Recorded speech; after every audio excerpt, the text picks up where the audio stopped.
My wife left me when I got disabled. She didn't know I won $180 million the night of my accident. I never thought my life would end at 52 years old on a Tuesday afternoon in March, but there I was, staring at 6 numbers on a crumpled piece of paper that were about to change everything. Or maybe end everything. Hard to say which came first. But I am getting ahead of myself. Let me back up to the beginning of that day, because that is where it all started to unravel, or maybe where it finally started making sense. I was behind the wheel of my Peterbilt, same as I had been for the last 23 years. The cab smelled like burnt coffee and diesel fuel, that particular combination that gets into your clothes and your skin and never really washes out no matter how hard you scrub. My lower back was already screaming at me, and I had not even been driving for 4 hours yet. 52 is not old, but 23 years of hauling freight across Interstate 80 will age you in ways that have nothing to do with birthdays. The audiobook playing through my speakers was one of those self-help things about the power of the subconscious mind. How your thoughts create your reality. How you can manifest abundance if you just believe hard enough. I had been listening to it on repeat for 3 weeks, trying to convince myself that things would get better, that the ache in my spine would ease up, that my family would remember I existed for reasons other than direct deposit. The narrator had this smooth, almost hypnotic voice. He was talking about gratitude when my phone started buzzing in the cup holder. Linda, my wife of 26 years. I should have let it go to voicemail. Some part of me, the part that still remembered what hope felt like, thought maybe she was calling to ask how I was doing. Maybe to tell me she missed me. Maybe to say something, anything, that would remind me why I married her in the first place. I answered on the 3rd ring. She did not say hello. She did not ask about the weather or the traffic, or whether I had eaten lunch. She launched straight into it. The mortgage payment was due in 3 days, and we were short. Again, did I know that Jessica needed a new car because her old one was making a weird noise, and she refused to drive it anymore? Did I understand that the payment I sent last week was $200 less than what she had budgeted for? I tried to explain that I had been sitting at a rest stop for 6 hours waiting for a delayed pickup, which meant 6 hours of no pay. Truck drivers do not get paid for waiting. We get paid for miles. No miles, no money. Simple math. She did not want to hear it. She told me I needed to figure it out. That Jessica was their daughter, and she deserved better than some rattling piece of junk. That the neighbors just bought a new SUV, and she was tired of explaining why we could not keep up. I felt something crack inside my chest, not physical, but close enough. It was the same feeling I had been getting more and more lately, like I was being slowly erased, like I was not a person anymore, just a bank account with a pulse, an ATM machine that occasionally needed fuel and rest. I told her I would see what I could do. She said she had to go, that she had a hair appointment. The line went dead before I could say goodbye. The audiobook narrator was still talking about abundance and gratitude. I turned it off. 3 hours later, I pulled into Joe's Stop, a truck stop off exit 216 that I had been frequenting for the better part of a decade. It was not much to look at. Cracked asphalt, flickering neon sign, bathrooms that smelled like industrial cleaner, and broken dreams. But the coffee was decent, and the waitress remembered my name.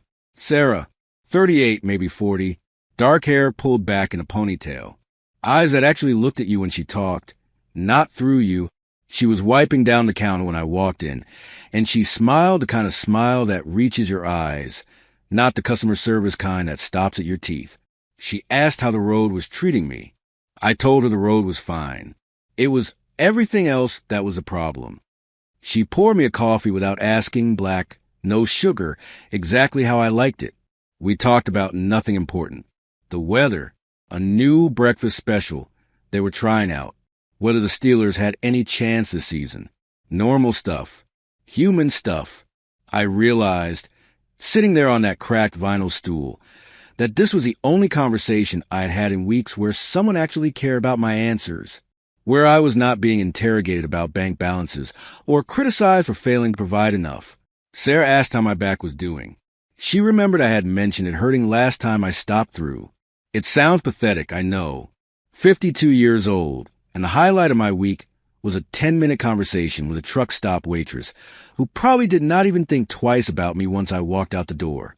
But it was something. It was more than I was getting anywhere else. Before I left, I stopped at the counter where they kept the lottery tickets. I had been buying them for years, always the same numbers. My father's birthday, my mother's birthday, the day I graduated high school, the day I married Linda, back when that still felt like something worth commemorating. $2. That was all it cost. $2 and a little bit of hope, which when you think about it, is probably the best deal you can get anywhere. The clerk, a kid who could not have been more than 19, barely looked up from his phone as he printed the ticket. I took it and folded it carefully, then walked out to my truck. Here's the thing about habits. They become rituals, and rituals become superstitions. I never put that lottery ticket in my wallet or my pocket. I had an old metal case that I used for logbooks and delivery receipts, the kind with a clasp that snaps shut.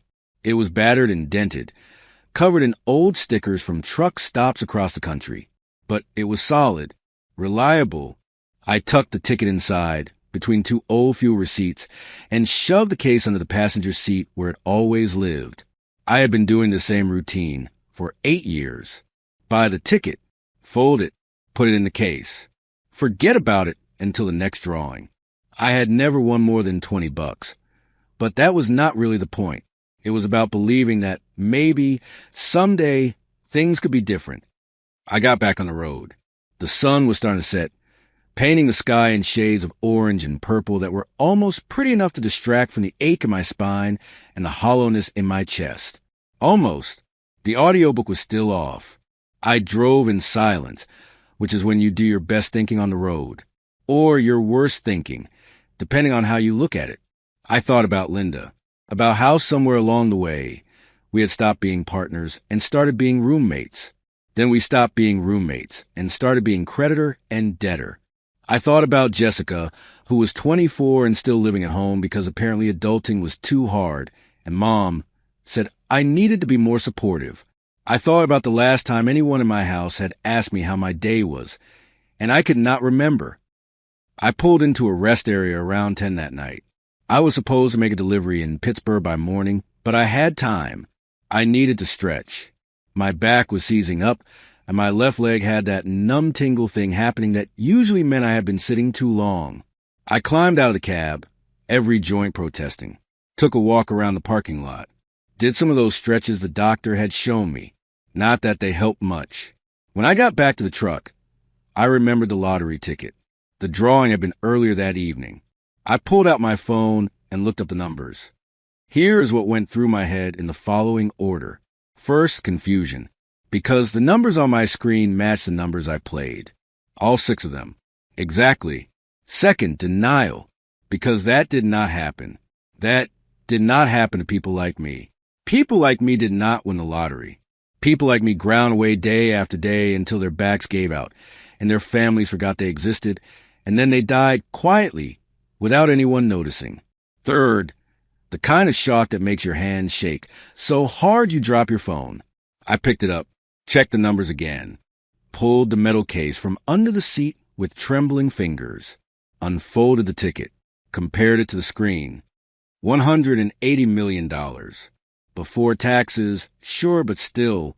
Even after the government took their cut, even after the lump sum reduction, I was looking at somewhere north of $90 million. My brain could not process it. It was like trying to imagine the distance to the moon. The numbers were too big, too impossible. I sat there in my truck, in a rest area somewhere off I-80, holding a piece of paper worth more money than I would make in 10 lifetimes of driving this rig. My heart was hammering so hard I thought I might be having a heart attack. My hands were shaking. My breath was coming in short, sharp gasps. I thought about Linda, about how I could pay off the mortgage, pay off every debt, buy Jessica 10 new cars if that is what she wanted. I could quit this job that was killing me 1 mile at a time. I could fix everything. For the first time in years, maybe decades, I felt something like joy. Pure, uncomplicated, irrational joy. I carefully folded the ticket and put it back in the metal case, snapped it shut, slid it back under the seat. I would deal with the logistics later. Right now, I just want to get home. I want to tell Linda. I wanted to see her face when I told her we never had to worry about money again. The drive home was a blur. I barely remember it. I was flying. Not literally, but close enough. Every song on the radio sounded better. Every mile marker felt like a countdown to a new life. I started planning in my head how we would claim it, whether to take the lump sum or the annuity, how to protect ourselves from every relative and friend who would suddenly remember we existed. I was so caught up in my head that I almost missed my exit. Swerve across 2 lanes to make it. A couple of horns blared at me, but I did not care. Nothing could touch me. I was invincible. The intersection near my house was quiet. It was past midnight. The light was green. I was 2 minutes from home. 2 minutes from changing everything. I did not see the other car until it was too late. Later, the police report would say that the other driver was a 17-year-old kid who had been texting. He ran a red light doing 50 in a 35 zone. Never even hit his brakes. The report also said I swerved to avoid a collision and struck a concrete bridge support. Witnesses said I saved that kid's life. Nobody asked if it was worth it. I remember the headlights. And then I saw his face through the windshield lit up by my high beams. A kid, 17, maybe 18, eyes wide with terror, mouth open in a scream I could not hear. His hands were frozen on the wheel. He was not going to swerve. He was not going to brake. He was just going to die. If I held my line, my 40-ton rig would go straight through his little sedan like it was made of aluminum foil. He would be dead before he knew what hit him. Some other trucker would find pieces of him scattered across 3 lanes. Instinct kicked in before my brain could process what a stupid idea it was. I cranked the wheel hard to the right. Not a correction. A full lock turn. At that speed, with that much weight, I knew what would happen. The trailer started to swing out behind me, the whole rig going into a jackknife. I was trying to miss him, trying to give him a chance. The kid shot past my left side, close enough that I could have reached out and touched his car. He was going to make it. He was going to live. And then my cab slammed into the concrete bridge abutment. It was not like the movies. There was no explosion, just physics. 40 tons of steel and cargo meeting an immovable object at 45 miles per hour. The front of my Peterbilt crumpled like a soda can. The windshield exploded into a million pieces. The whole frame and cab folded inward, the engine block shoving backward into the space where my legs were supposed to be. I remember the airbag exploding into my face, the smell of burning rubber and something chemical, the way everything seemed to happen in slow motion and all at once. I remember thinking about the metal case under the passenger seat, hoping it was okay, hoping the ticket was safe. Then I remember the steering column coming at me wrong, too fast, too hard. A white-hot spike of pain shooting up my spine, branching out into every nerve.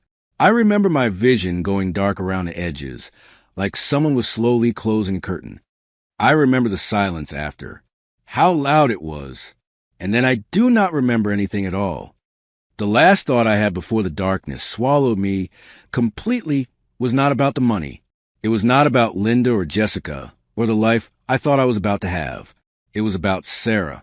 About how she had asked me how my back was doing, about how, for just a few minutes, someone had seen me as a person. Funny what your brain holds on to when everything else is slipping away. The world went black, and somewhere in the crumpled wreckage of my cab, a metal case with a lottery ticket inside stayed intact. I just did not know it yet. I woke up 6 weeks later in a hospital room that smelled like bleach and failure. That is not poetic. That is just what it smelled like. Industrial disinfectant mixed with that particular odor of institutional food that has been steamed into submission until it no longer resembles anything that once lived. The fluorescent lights hummed overhead with frequency that made my teeth ache, assuming my teeth were the only part of me that still worked properly. Turns out they were not. The doctor came in first. Young guy, probably early 30s, with the kind of earnest face that told me he still believed medicine was about helping people instead of navigating insurance nightmares.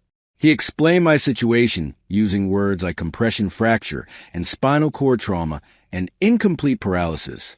I caught about half of it. The other half was drowned out by the screaming in my head that was slowly figuring out what incomplete paralysis meant. I could move my arms. I could feel my chest and my shoulders. Below my waist was a different story. Some sensation, some movement, but not enough. Not nearly enough. He used the word wheelchair with the kind of careful gentleness that people use when they are telling you your life as you knew it is over. He talked about physical therapy and adaptive equipment and reasonable expectations. He did not talk about driving a truck again because we both knew that conversation was pointless.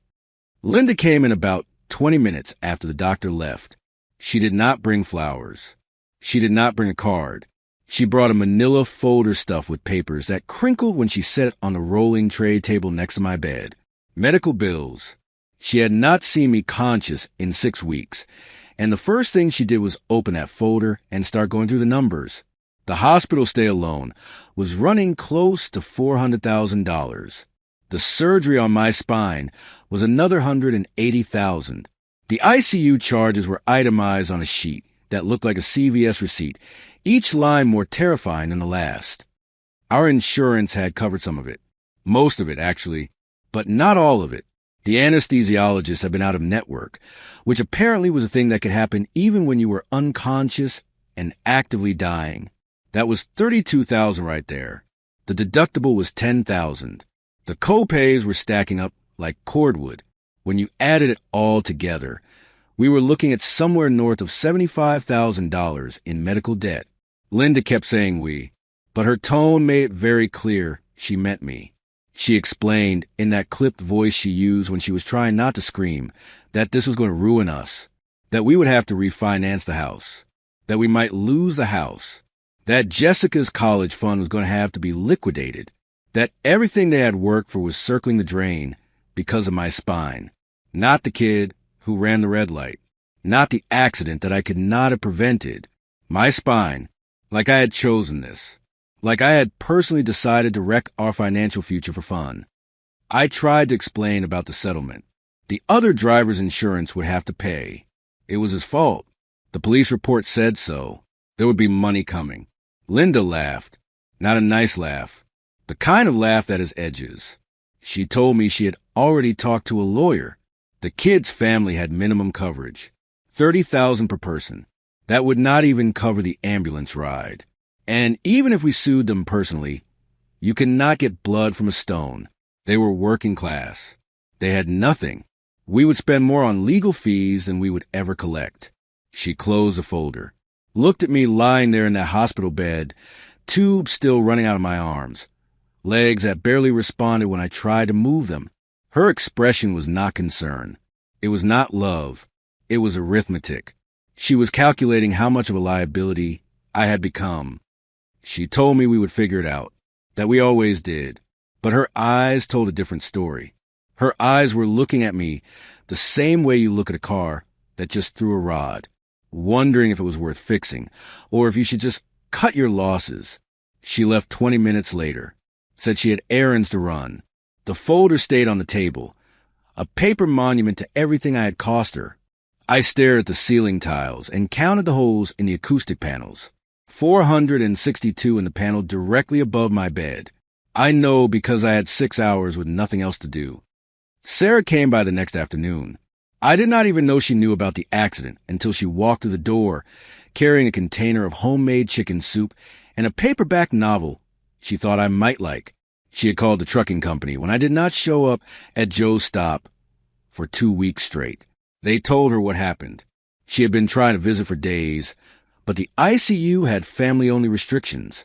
She pulled a chair up next to the bed and just talked about the truck stop, about the regulars who had been asking about me, about the weather, normal stuff. She did not mention the wheelchair in the corner, did not ask about my prognosis, did not pull out a calculator and start running numbers. She just treated me like a person. We were maybe 15 minutes into the visit when Linda came back. I had not expected her.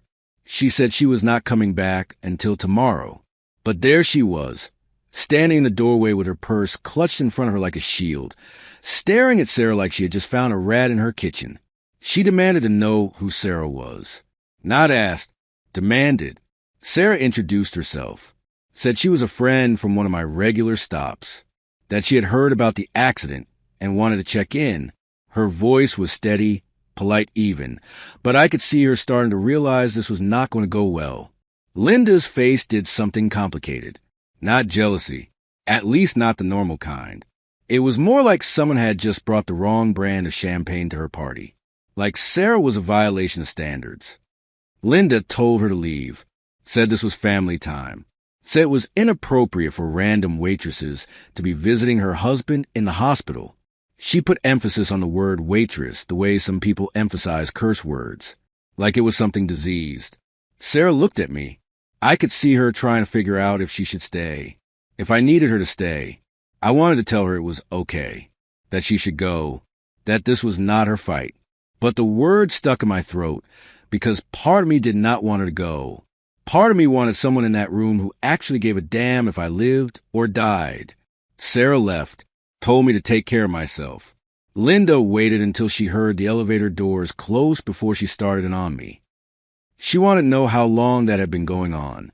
How many other truck stop whores did I have scattered across I-80? Whether this was why our marriage had fallen apart. Whether I had been spending our money on other women while she was at home trying to keep the family afloat. I did not answer. There was no point. She had already decided on her version of reality, and nothing I said was going to change it.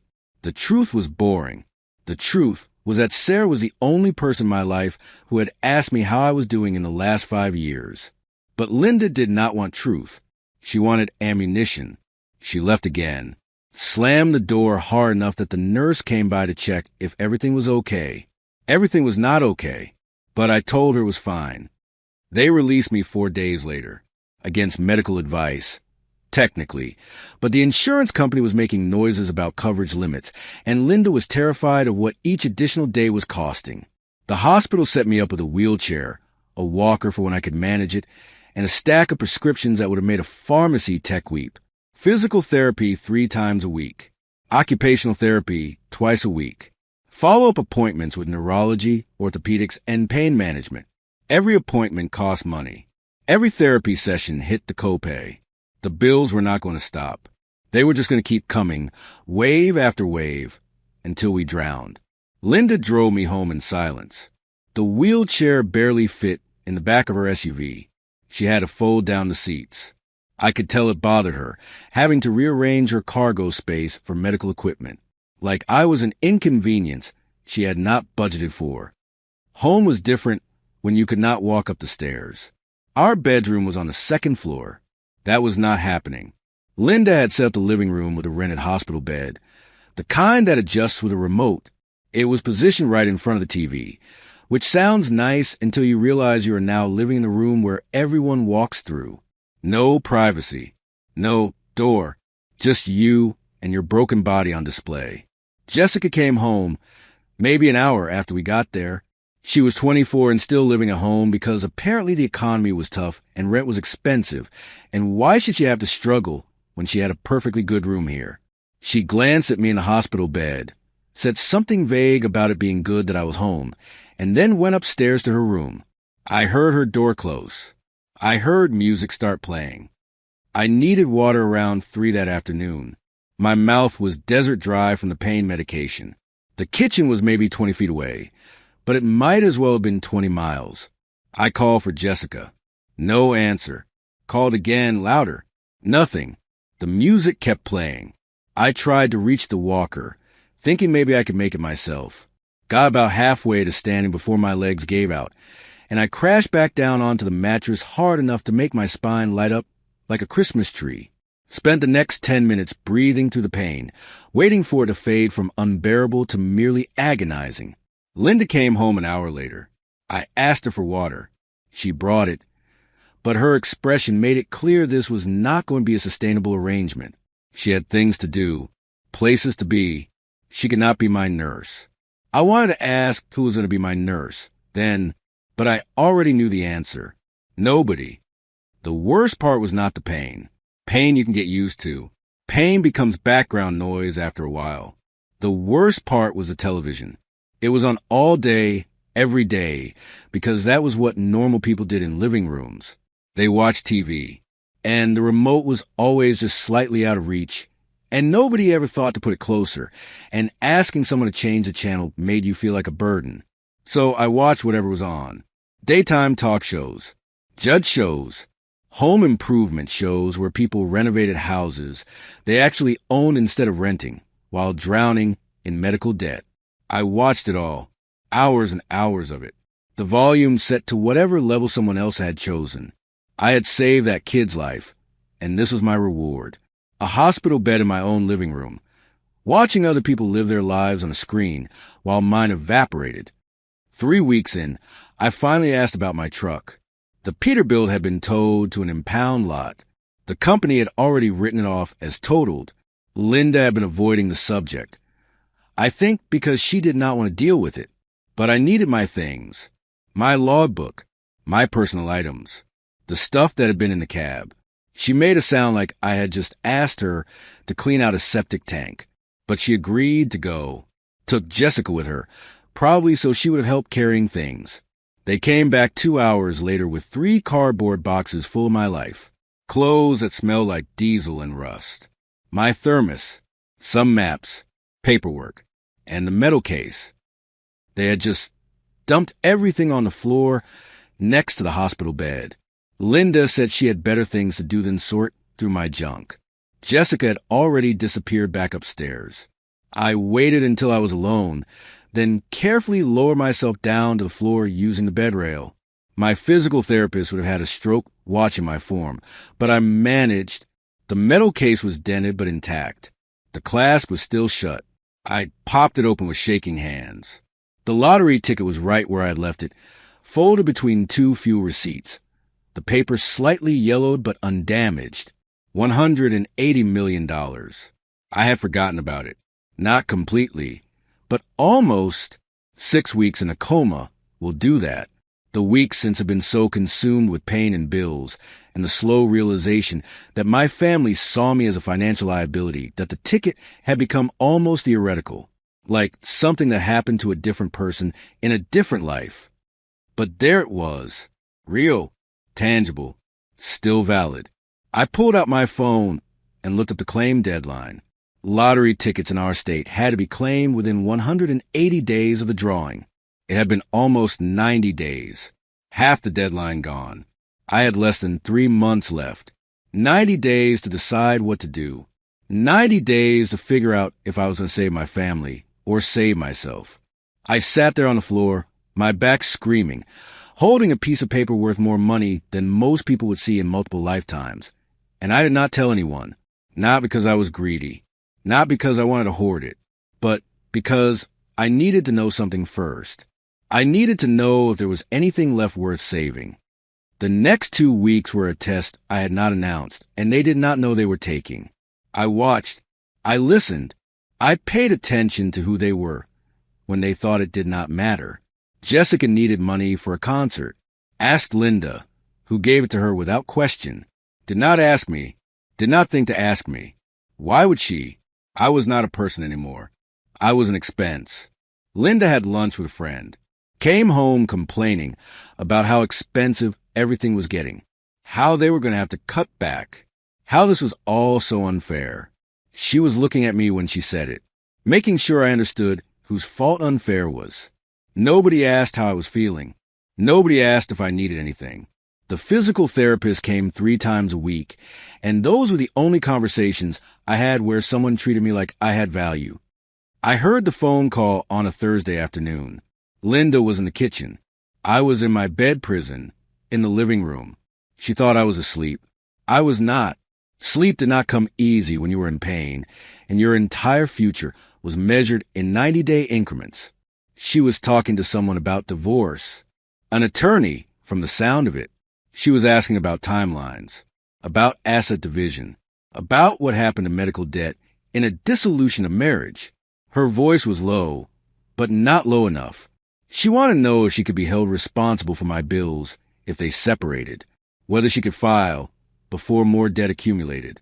Whether there was a way to protect the house, her retirement account, Jessica's future.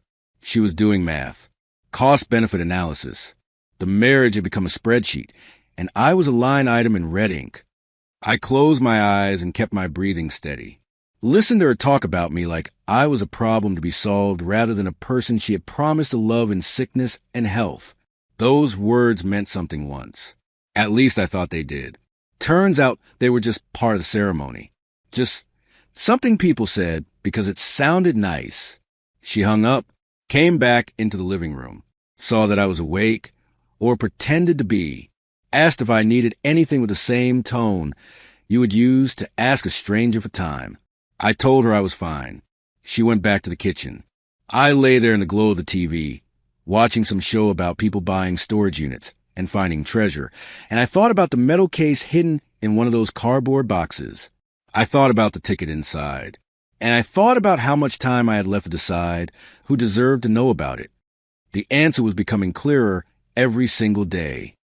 Linda filed for divorce 3 days after I overheard that phone call. She did not sit me down to talk about it. She did not suggest counseling or separation, or any of the usual steps people take when a marriage is dying. She just had the papers served. A process server showed up at the house on a Wednesday afternoon, handed me an envelope, and left before I could even process what was happening. The petition was clean, efficient. She wanted the house. She wanted her retirement accounts. She wanted the SUV and most of the furniture, and anything else that had value. What she did not want were the medical bills. Those, according to her filing, should be my sole responsibility as they were incurred due to my injuries, my accident, my choices. $75,000 in debt with my name on it. She wanted to walk away clean while I drowned. I called a lawyer that afternoon, found one who did a free consultation, and did not seem too bothered by the fact that I was calling from a hospital bed in my living room. His name was Richard Chun, and he had a reputation for being aggressive in ways that made other attorneys nervous. He came to the house 2 days later, sat in a chair across from my bed, and listened to everything. The accident, the bills, the phone call about divorce. Linda's proposed division of assets.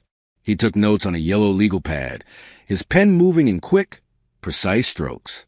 When I finished, he looked up at me with a kind of expression that suggested he had heard worse, but not by much.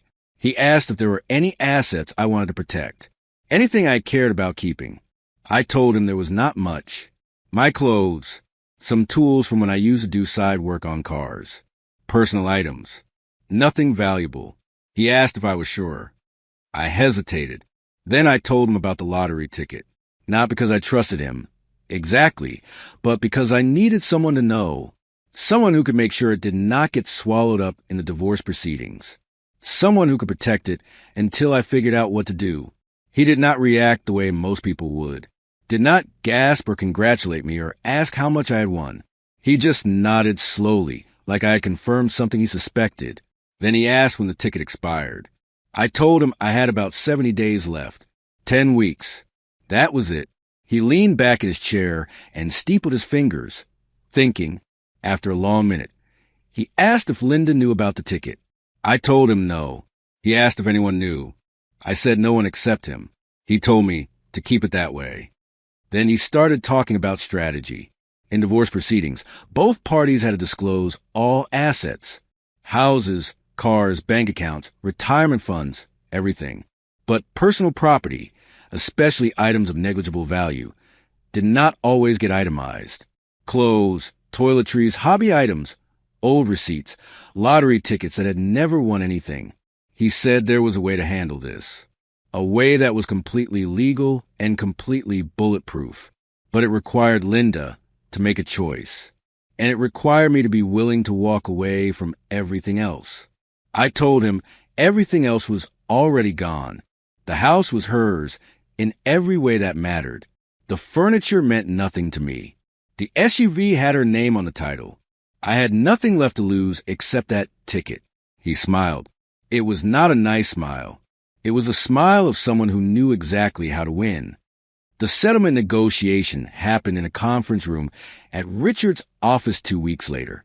Linda brought her attorney, a woman named Patricia Hoffman, who had a reputation for getting her clients everything they asked for and then some. They arrived in matching power suits, briefcases that cost more than my first car, confidence radiating off them like heat.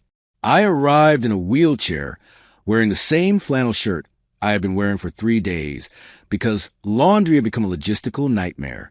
Richard wheeled me up to the conference table. The contrast could not have been more obvious. Linda barely looked at me. Patricia did the talking. She laid out their proposal in terms that were supposed to sound reasonable, but were really just a list of demands. Linda got the house. Linda got the retirement accounts. Linda got anything of value. I got the medical debt.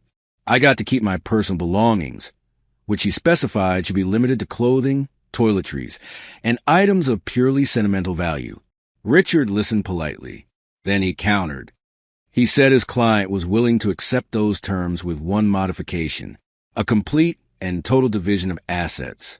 Linda took everything with value. Mark took everything without value. Clean split. No ambiguity. No chance for future claims. He would even agree to take on all the medical debt if she agreed to waive any claim to his personal property. All of it. Forever. Patricia looked at Linda. Linda looked at the papers. Then she smiled. It was the smile of someone who thought they had just won the lottery. She agreed immediately. Too immediately. She did not even ask what personal property I had that could possibly be worth protecting. She just saw me giving up everything and taking on debt, and assumed I was broken, that I had given up, that this was capitulation. Richard started drafting the addendum to the settlement agreement. He typed it out on his laptop, right there at the conference table, his fingers moving across the keyboard with practiced efficiency. When he finished, he turned the screen so both attorneys could read it.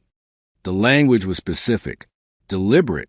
It stated that Linda waived all claims to Mark's personal property, including, but not limited to clothing, tools, personal electronics, hobby materials, collectibles, and any lottery tickets, scratch-offs, or gaming receipts purchased before the date of separation. It further stated that Linda acknowledged these items to have negligible monetary value and waived any right to claim them as marital assets now or in the future. Patricia read it twice. Asked Richard why he was being so specific about lottery tickets. Richard said his client had a habit of buying them and wanted to make sure there was no confusion about who owned them. Patricia shrugged and said it was fine. They were worthless anyway. That should have been the moment. That should have been when Linda asked questions. When she wondered why her soon-to-be ex-husband was so concerned about protecting worthless scraps of paper. But she did not. She was too busy feeling victorious. Richard printed out the settlement agreement. 3 copies. He slid one across the table to Patricia, who reviewed it with Linda. They whispered to each other for a few minutes, Linda's finger tracing down the pages, hitting the high points. The house, the retirement accounts, the furniture, everything she wanted. When they got to the section about personal property, Linda actually laughed. She made a comment about how I was still buying lottery tickets, even after everything that had happened. Still hoping for a miracle that would never come. Still too stupid to understand that hope was for people who had not already lost. She asked if I really thought those little scraps of paper were going to save me. If I actually believed I was going to win someday. Her voice was not angry. It was pitying, like she was talking to a child who still believed in Santa Claus. I did not answer. Just looked down at my hands folded in my lap. Let her think I was embarrassed. Let her think she had hit a nerve. Patricia asked if we were ready to sign. Richard looked at me. I nodded. He handed me a pen, one of those expensive ones that lawyers use, heavy and balanced, the kind that felt important. I signed first. My hand was shaking, but not from fear, from anticipation, from the weight of what was about to happen. Each page got my signature. Each page brought me closer to freedom. Linda signed next. She did it with a flourish, her signature bold and confident. She was smiling, actually smiling. This was the best day of her life. She was getting everything she wanted and sticking me with everything she did not. In her mind, this was justice. This was me finally paying for the inconvenience of getting injured, for the crime of costing her money, for the sin of not being useful anymore. Patricia and Richard signed as witnesses. The papers were collected. Copies were made. Richard said the final decree would be submitted to the court within 48 hours and would be official in 30 days. Congratulations, we were almost divorced. Linda and Patricia left together, already talking about next steps. I heard Linda mention something about redecorating the living room now that the hospital bed would be gone, about how she could finally have her house back, about how this was a fresh start. The door closed behind them with a soft click. Richard and I sat in that conference room in silence for a long moment. Then he looked at me and asked if I was ready for the next phase. I told him I had been ready for weeks. He asked where I was going to go. The house would be Linda's in 30 days, and I doubted she would let me stay there once the ink dried. I told him I would figure something out. He gave me a look that said he did not quite believe me, but he did not push. I wheeled myself out of that office and into the parking lot. It was overcast. Threatened rain. I sat there next to Richard's car for a while, just breathing the air, feeling lighter than I had in months. I had nothing except my clothes, my wheelchair, and a metal case containing a piece of paper worth $90 million. Everything else was gone, and I had never felt more free. I called Sarah from the parking lot. I had not talked to her since Linda kicked her out of the hospital. Did not have her number, actually, but I remembered the name of the truck stop. Called them, asked for Sarah. The manager was confused at first, asked why some guy wanted to talk to his waitress, but eventually he put her on. I told her I needed help, told her Linda and I were getting divorced, and I needed somewhere to stay for a few weeks until I figured things out. There was a long pause on the other end of the line, long enough that I thought maybe she had hung up. Then she asked where I was. 90 minutes later, she pulled into the parking lot in a Honda Civic that had seen better days. She got out, looked at me in the wheelchair, and her face did something complicated. Not pity. Something else. Something that looked like anger mixed with sadness, mixed with determination. She asked if I had anywhere else to go. I told her no. She nodded like she had expected that answer. Then she asked if I could get in the passenger seat. I told her I could manage if she helped with the wheelchair. Sarah's apartment was a one-bedroom in a complex that had been built in the 80s and had not been updated since. Beige carpet, popcorn ceilings. The kind of place where the walls were thin enough to hear your neighbors argue about whose turn it was to take out the trash. But it was clean, warm, hers. She set me up on her couch, brought me blankets and pillows, made me tea without asking if I wanted any. We did not talk about why I was there. We did not talk about the divorce or Linda or any of it. We just sat in her small living room and watched a movie on her TV that had to be at least 15 years old. I kept thinking about how she had no idea, how she thought she was taking it a broke, disabled truck driver who had nothing, how she was giving up her privacy, her space, her peace, for someone who could not offer her anything in return. And she did it anyway, without hesitation, without conditions. That was when I knew I was going to tell her. 3 days later, I showed her the ticket. We were sitting at her tiny kitchen table eating takeout Chinese food. She had insisted on paying even though I tried to contribute from the disability check I had coming. She told me to save my money, that I would need it more than she did. I went to the couch where my things were piled in cardboard boxes, found the metal case, brought it back to the table, opened it, pulled out the ticket, and unfolded it carefully, smoothing the creases. I told her to look up the Powerball numbers from March 14th. She gave me a confused look, but pulled out her phone, read the numbers out loud, then looked down at the ticket in front of her, compared them. Her face went blank. She asked if this was a joke. I told her it was not. She asked if this was real. I told her it was very real. She asked how much. I told her $180 million before taxes, about $90 million after. Sarah did not react the way I expected. She did not scream or cry or jump up and down. She just stared at the ticket for a long time, her expression unreadable. Then she looked up at me with eyes that were too bright and asked why I had not said anything, why I had let Linda take everything, why I was sleeping on her couch when I could have been anywhere else. I tried to explain. About needing to know who would care about me when I had nothing, about the tests that no one knew they were taking, about how I had to be sure before I changed everything. The words came out wrong, tangled up with each other, but she seemed to understand. She asked if I had claimed it yet. I told her no. I had 43 days left. She asked what I was waiting for. I told her I was waiting to be free, to make sure Linda could not touch it, to be absolutely certain that what I had done was legal and airtight and bulletproof. Sarah stood up, walked around the table, hugged me from behind while I sat in my wheelchair, her arms tight around my chest, her face pressed against the top of my head. She did not say anything, did not need to. Sometimes silence says everything. We claimed the ticket 16 days later. Richard set up a trust to keep my name out of the immediate press coverage.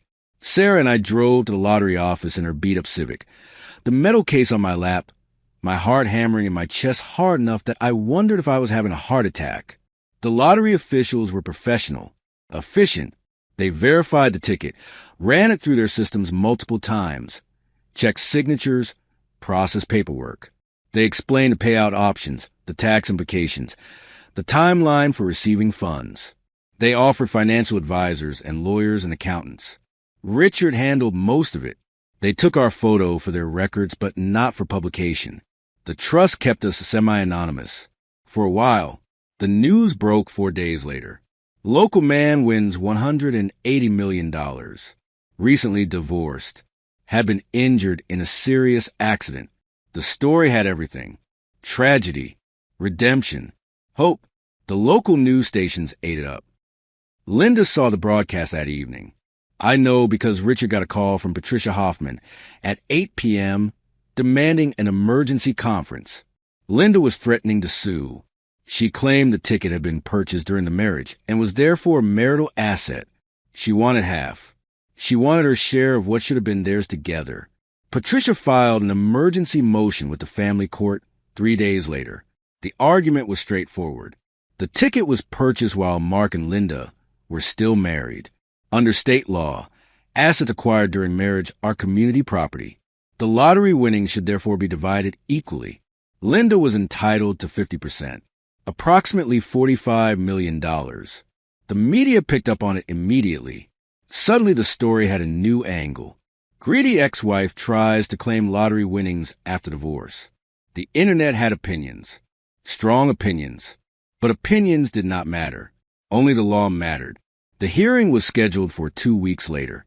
Richard told me not to worry, that we had prepared for this, that Linda had made her choice and now she had to live with it.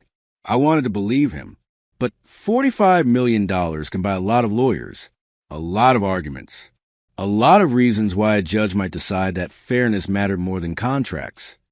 The courtroom was smaller than I expected, wood paneling, fluorescent lights, American flag in the corner, Judge Rachel Morrison presiding, a woman in her late 50s who had a reputation for not tolerating nonsense from either side. Linda sat at the plaintiff's table with Patricia and another attorney they had brought in, some hotshot from a bigger firm who specialized in asset recovery. She looked different, hair freshly styled, new clothes. The money she thought she was about to win had already started changing her. I sat at the defense table with Richard. I was still in the wheelchair, still wearing clothes that Sarah had helped me pick out, because I did not own anything court-appropriate. The contrast could not have been more obvious. Rich ex-wife versus broke, disabled ex-husband. Except I was not broke. Not anymore. Patricia stood first, made her argument, spoke about the sanctity of marriage, about how assets acquired during marriage are shared assets, about how Mark had hidden this ticket, had concealed it during divorce proceedings, had essentially committed fraud by not disclosing it. She said Linda had a right to half of those winnings, that anything less would be unjust. The judge listened without interruption, took notes. Her face gave nothing away. When Patricia finished, she asked if the defense wanted to respond. Richard stood. He did not raise his voice, did not need to. He simply walked to the judge's bench and handed her a document, the settlement agreement, specifically the page with the personal property waiver, the section about lottery tickets. He explained that during the divorce proceedings, Linda had been given every opportunity to claim an interest in Mark's lottery tickets, that she had, in fact, seen him with lottery tickets during the settlement conference, that she had laughed at him for still buying them, that she had made her position clear. They were worthless. Trash. Not worth claiming. Richard told the court that Linda had voluntarily and knowingly waived all rights to those tickets in writing, that she had acknowledged them as having negligible value, that she could not now claim they were valuable simply because one of them happened to win. That would be, in legal terms, estoppel by deed. She had made her choice. She had made it freely and with full knowledge, and now she had to live with that choice. Patricia tried to interrupt, tried to argue that Linda could not have known the ticket was a winner, that it was unfair to hold her to a waiver when she did not have all the information, that Mark had essentially tricked her. The judge held up her hand, asked Patricia if Linda had been represented by counsel during the settlement negotiations. Patricia said yes. The judge asked if Linda had reviewed and understood the settlement agreement before signing. Patricia said yes. The judge asked if there was any evidence that Linda had been coerced or misled about what she was signing. Patricia hesitated, said no. Judge Morrison looked down at the paperwork in front of her, spent what felt like an eternity reading. The courtroom was silent. I could hear Linda breathing from across the room, quick and shallow, like she was trying not to panic. Finally, the judge looked up. She said that while she understood the plaintiff's frustration, the law was clear. Linda had waived her rights to Mark's lottery tickets in a written agreement. She had done so voluntarily and with legal representation. The fact that one of those tickets turned out to be valuable did not invalidate that waiver. People make choices. Sometimes those choices turn out poorly. That does not entitle them to a do-over. Motion denied. Case dismissed. I did not look at Linda, did not want to see her face, but I heard her, heard the sound she made, something between a gasp and a sob, heard Patricia trying to tell her they could appeal, that this was not over. But we both knew it was over. You do not appeal a case you lost because you sign away your own rights. Richard wheeled me out of the courtroom. We did not stop, did not talk to the reporters who had camped out in the hallway, just kept moving until we got to his car. He loaded me in, collapsed the wheelchair, tossed it in the trunk. He asked how I felt. I told him I felt like I could breathe for the first time in 6 months. He smiled, told me to enjoy it, that I had earned it. The money hit the trust account 2 weeks later. $92 million after taxes, fees, and the lump sum reduction. More money than I could spend in 5 lifetimes if I tried. I paid off the medical bills first. All $75,000. Watching that balance hit zero was better than any painkiller they had given me in the hospital. Then I bought Sarah a house. Not a mansion. Not something flashy. Just a nice 3-bedroom place in a good neighborhood with a yard and a 2-car garage. She cried when I handed her the keys. Told me it was too much. I told her it was not even close to enough. I started a logistics company 6 months later. Not because I needed the money, but because I needed something to do. Something that felt like purpose.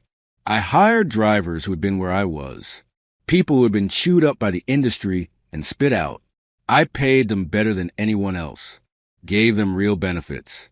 Treated them like human beings. The company did well. Not because I was some business genius, but because people respond when you treat them with basic decency. Revolutionary concept. I still walked with a cane. The doctors said that was probably permanent. My spine had healed as much as it was going to. Some days were better than others. Some days the pain was just background noise. Other days it screamed. But I was alive. I was standing. That was more than they thought I would be doing. Sarah and I got married on a Tuesday afternoon in a courthouse that was not so different from the one where I had divorced Linda. No big ceremony. No guests. Just us and a judge who probably did 3 other weddings that day. She wore a simple dress. I wore a suit that fit properly for the first time in my life. We said our vows, signed the papers, and went out for burgers afterward. Best day of my life. No contest. People asked if I was afraid she had married me for the money. I told them she had taken me in when I had nothing. When I was sleeping on her couch in a wheelchair with no prospects and no future. She had already passed the test that Linda failed. The money just made things easier. It did not make them real. They were already real. I saw Linda one more time, about a year after the court case. I was at a gas station filling up my car. Nothing fancy, just a normal sedan. I had bought it because it got good mileage, not because it impressed anyone. I was standing there holding the pump when I noticed someone staring at me from across the lot. Linda. She was in a new car, something expensive, probably financed with money she did not have, trying to maintain an image she could not afford. We locked eyes for just a second. I did not wave, did not smile, just looked at her until she looked away. Then I went back to pumping gas. When the tank was full, I pulled out my phone out of habit, opened Gas Buddy to see if there was cheaper gas down the road. Found a station 3 miles away that was 4 cents cheaper per gallon. Started to get back in the car to drive over. Sarah, who had been waiting in the passenger seat, laughed. Asked me if I was really going to drive across town to save 60 cents. I told her it was a principle. She told me I was ridiculous. I told her she married me anyway. We drove home instead, to our house, to our life, to something neither of us had expected, but both of us had earned. Some people probably think this is a revenge story, that I set out to punish Linda for being a terrible person. But that is not what happened. I did not trick her. I did not hide anything. I gave her every opportunity to be decent, to show me that somewhere under all the resentment and the money anxiety and the status seeking, there was still a person who cared about me as something other than a source of income. She failed that test, not because I rigged it, but because of who she chose to be. The lottery ticket did not change me. It did not make me a different person. It just gave me the freedom to stop pretending that things were okay when they were not, to stop accepting treatment I did not deserve, to stop believing that love was supposed to feel like obligation. I got lucky. I know that. Lightning struck. But luck is just opportunity meeting preparation. And I had been preparing, whether I knew it or not, by keeping that ticket safe, by staying quiet, by waiting to see who would still care about me when caring cost something. Sarah cared. The rest is just details. I still buy lottery tickets, sometimes. Same numbers. My father's birthday. My mother's birthday. The day I graduated high school. I do not use the day I married Linda anymore. That date does not mean what it used to. I have not won again. Probably never will. But that is okay. I do not need to. I already hit the jackpot when I figured out who actually mattered and who was just pretending until it became inconvenient. Some people spend their whole lives never learning that lesson. I learned it in a hospital bed with $75,000 in debt hanging over my head, and a family that saw me as a line item on a spreadsheet. Best education I ever got. And the tuition turned out to be refundable. These days I am happy. Not in the fairy tale way where everything is perfect and problems do not exist. In the real way where you know things are hard, but you have people who face the hard things with you instead of running away when it gets difficult. Sarah still works. Not because she has to, but because she likes the routine, likes the people, likes feeling useful. I understand that. I am the same way. We travel sometimes. Nothing crazy. Just normal trips to normal places. We see things. We eat good food. We come home and appreciate what we have. The physical therapy never stops. My back never stops reminding me what happened.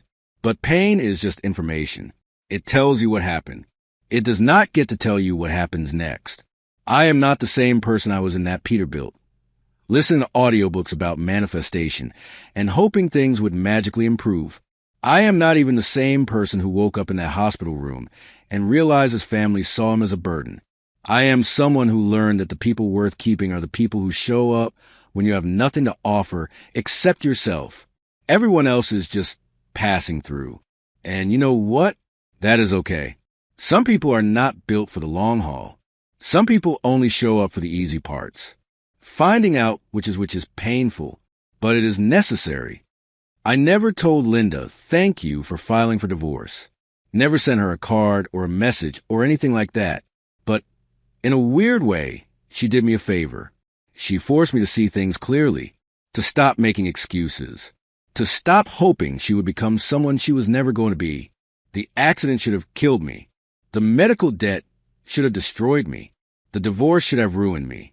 Instead, I am sitting here in a house I own with a woman who loves me, in a business that treats people the way I wish I had been treated, and a bank account that means I never have to be afraid again. That kid who ran the red light while texting, the one I swerved to avoid, he lived, graduated high school, went to college. I got a letter from him about a year ago. He said he was sorry. Said he thought about the accident every day. Said he was grateful I had given him a second chance, even though it cost me everything. I wrote him back, told him to make it count, to not waste a life he almost lost, to be better than he was before. I think about that sometimes, about how one decision, one instant, can change everything. If I had not swerved, he would be dead and I would be fine. If I had not bought that ticket, I would still be broke. If I had told Linda about the money right away, she would have taken half, and I would have spent the rest of my life wondering if she ever actually loved me or just loved what I could give her. But none of that happened. I made the choices I made. She made the choices she made. And now we are both living with the consequences. I am at peace with mine. I doubt she is with hers. There is no moral to this story. No tidy lesson about karma or justice or good things happening to good people. Life is messier than that. Sometimes terrible people win. Sometimes good people lose. Sometimes you do everything right and still get screwed. But sometimes, if you are patient enough and stubborn enough and lucky enough, the universe gives you a chance to make things right. Not perfect, just right. I took that chance, and I would do it again, every single time.